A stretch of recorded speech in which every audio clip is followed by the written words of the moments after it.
Bonjour et bienvenue. Alors aujourd'hui, on s'attaque à un sujet un peu cliché, mais en même temps très très profond, je trouve. Ah oui.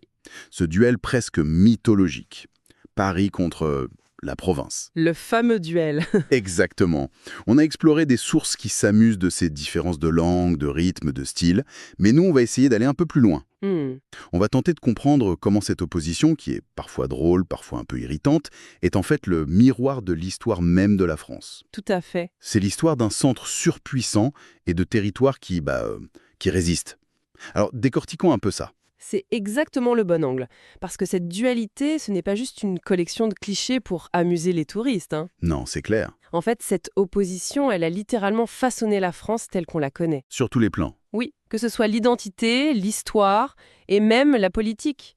Et on va voir que la façon de commander une viennoiserie, Hein, on y arrive. ou de saluer ses voisins, de choisir son manteau, tout ça, ce sont des marqueurs identitaires très très puissants. Des échos d'une histoire, en fait. Exactement. Les échos d'une longue histoire de centralisation et, en face, d'identités locales qui sont toujours bien vivantes. Alors, commençons par le terrain le plus miné, celui qui déchaîne les passions, la langue. Ah là là. Évidemment, tout le monde pense à la fameuse guerre du pain au chocolat Contre la chocolatine. contre la chocolatine. Mais ce que nos sources révèlent, et ça je trouve ça surprenant, c'est que ce conflit, il n'est pas si ancien que ça. Non, pas du tout. Il a été largement attisé, presque créé, par les médias parisiens dans les années 80. Oui, comme un marronnier amusant. Voilà un petit sujet sympa, et ça a fini par devenir un véritable étendard identitaire pour tout le Sud-Ouest. Et c'est un point qui est crucial. Ça montre bien comment une simple différence de mots peut être instrumentalisée pour renforcer un sentiment d'appartenance. Ah oui, carrément. Mais ce n'est que la partie émergée de l'iceberg. Les sources qu'on a, elles sont remplies d'exemples qui montrent que le français est tout sauf uniforme. Donnez-nous des exemples. Par exemple, vous demandez un sac en plastique à Paris, dans le sud, on vous donnera une poche. Ah oui, c'est vrai, ah oui, une poche. À la fin de la journée, le Parisien quitte le travail, Oui, alors qu'un Lillois ou un Bordelais, il débauche. Ce mot sonne presque négatif à Paris. oui, on dirait qu'il fait quelque chose de mal. Exactement, alors qu'ailleurs, c'est totalement neutre. Et mon exemple favori, qui a une véritable carte de France à lui tout seul, c'est l'ustensile pour laver le sol. Ah, ça c'est un cas d'école. On a la serpillière pour la majorité du pays, mais ça devient un panos dans la région lyonnaise, Et une Wassing dans le nord. une wassing. 3 mots pour le même objet du quotidien. On a l'impression de parler 3 langues différentes, quoi.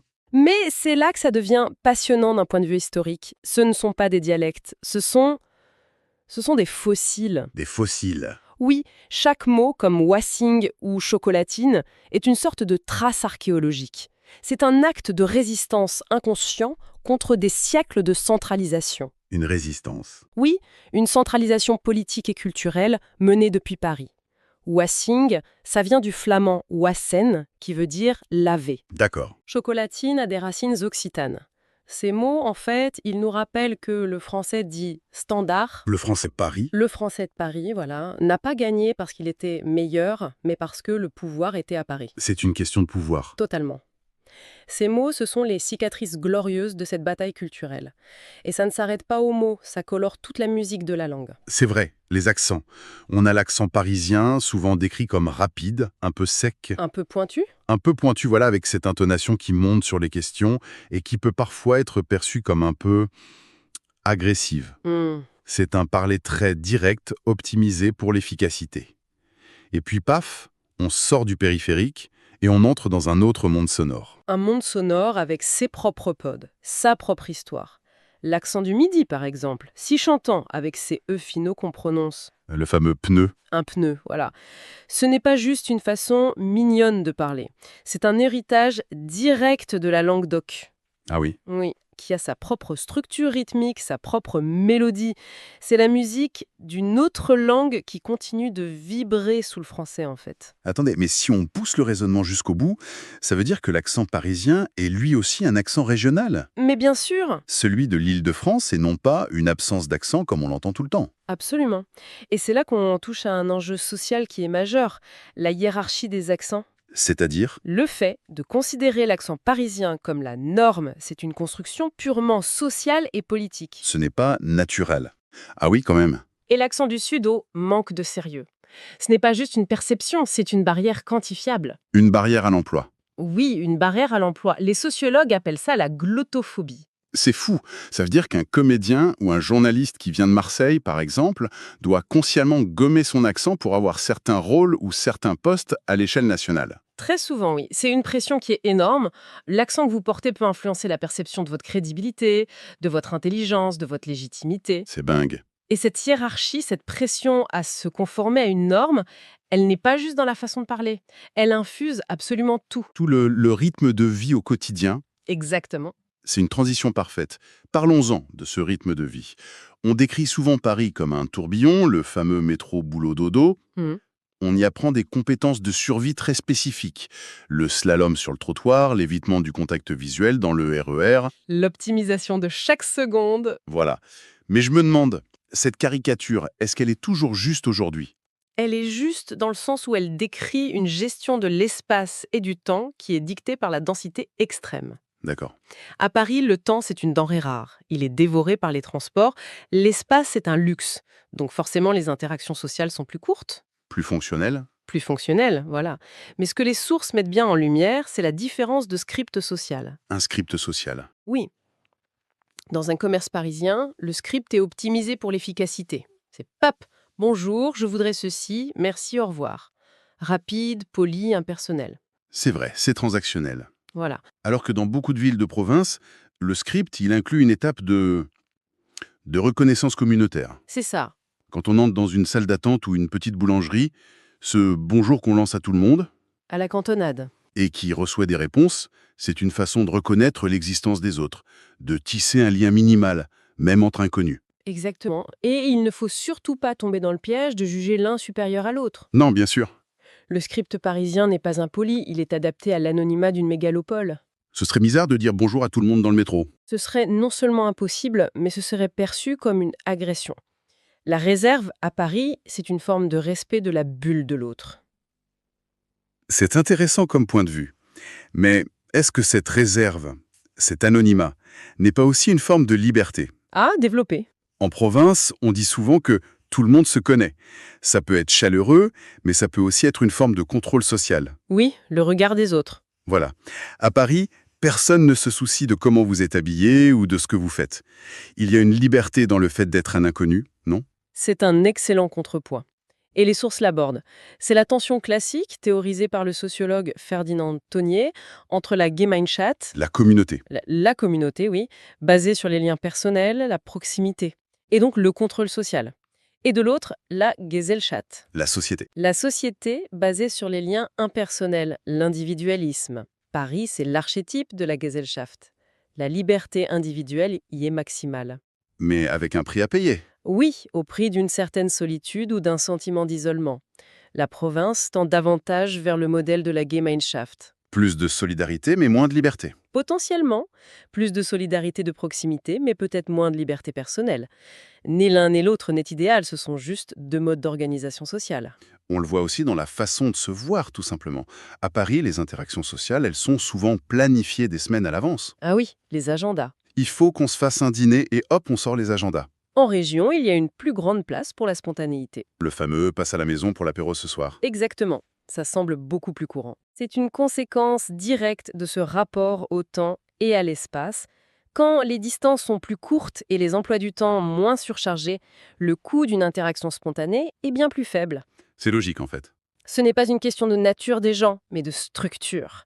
Et cette structure, elle influence même l'apparence, la façon dont on se présente au monde. Ah, le style.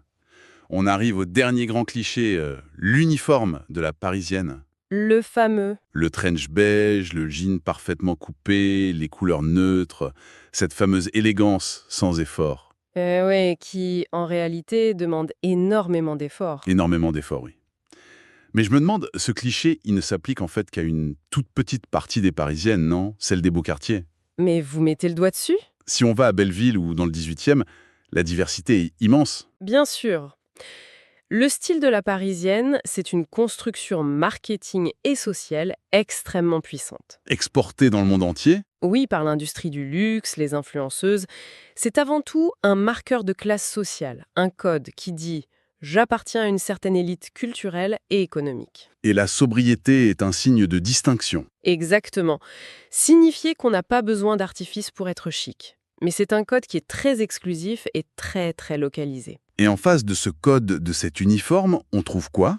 Une anarchie stylistique? Pas une anarchie, non, mais une logique différente. Le style en région est souvent bien plus fonctionnel, Plus pratique? plus pratique, plus adapté au climat et au mode de vie local. Les sources donnent des exemples très parlants. Dans le sud, Les couleurs vives? voilà, les couleurs sont plus vives, les matières plus légères. Mais pas par exubérance, c'est une réponse logique au soleil, à la chaleur. C'est pragmatique. Près de l'océan Atlantique, le style surfwear ou la marinière, ce ne sont pas des déguisements. C'est l'expression d'une culture tournée vers la mer. Et en montagne, la polaire et les chaussures de rando, c'est presque une tenue de ville. Tout à fait, c'est le pragmatisme qui l'emporte. D'accord. Mais c'est plus que du pragmatisme, c'est une autre forme d'élégance. Comment ça? C'est l'élégance de l'adéquation. Le rapport aux vêtements est moins statutaire et plus identitaire. On s'habille pour son environnement, pour ses activités, avant de s'habiller pour une norme esthétique dictée par la capitale. C'est intéressant. Et il y a même un phénomène que les sources relèvent, l'émergence de marques régionales qui revendiquent fièrement cette identité. Comme 64 au Pays Basque. 64 ou le slip français qui joue à fond sur cette carte du fabriqué en France, loin de Paris, c'est une fierté retrouvée. Mais du coup, ces lignes de fracture, est-ce qu'elles sont encore aussi nettes aujourd'hui? Avec le télétravail, beaucoup de Parisiens se sont installés en région. C'est la grande question. Les styles, les rythmes de vie, tout ça n'est pas en train de se mélanger? Si, bien sûr, il y a certainement un phénomène de parisianisation de certains centres-villes de province, avec de nouvelles boutiques, de nouveaux cafés, De nouveaux codes. voilà. Mais l'inverse est aussi vrai, des Parisiens qui découvrent un autre rapport au temps, à la nature, et qui adaptent leur mode de vie. Ce qui est certain, c'est que ces différences, même si elles évoluent, restent profondément ancrées. Alors, si on rassemble toutes ces pièces, la langue comme une cicatrice de l'histoire, le rythme de vie qui reflète le rapport à l'espace, le style comme un marqueur social, c'est quoi la grande image qui se dessine, au final? L'image qui se dessine, c'est celle d'une France en tension permanente. Mais une tension créative. Hmm. D'un côté, on a un centre, Paris, qui depuis des siècles joue un rôle d'unificateur, de normalisateur. Il impose sa langue, sa culture, ses codes. Le rouleau compresseur. Un peu, oui. Et de l'autre, des territoires qui n'ont jamais cessé de nourrir et de revendiquer des identités propres, fortes, multiples, Qui résiste. qui y résistent. La dichotomie Paris-Provence, ce n'est pas une simple anecdote, c'est le moteur de l'histoire culturelle française. Finalement, la vraie question, ce n'est pas de savoir qui a raison entre pain au chocolat et chocolatine. Non, ça, on ne le saura jamais. La vraie richesse, c'est que le débat existe. C'est la preuve que sous le vernis de l'uniformité, eh bien la diversité culturelle du pays est incroyablement vivante. C'est une conclusion très éclairante. Et pour laisser nos auditeurs et auditrices réfléchir, je repense à tout ce qu'on a dit, on pourrait se poser une question qui va un peu plus loin, une question pour notre époque. Je vous écoute? À l'heure où la mondialisation, les algorithmes des réseaux sociaux nous poussent vers une culture globale, uniforme, le fait de défendre sa chocolatine, son accent ou son style de vie local, n'est-ce pas au fond une forme de résistance? C'est une belle question. Et qu'est-ce que cette résistance nous dit de notre besoin fondamental, peut-être plus fort que jamais, de nous sentir appartenir à un lieu, à une histoire qui n'appartient qu'à nous?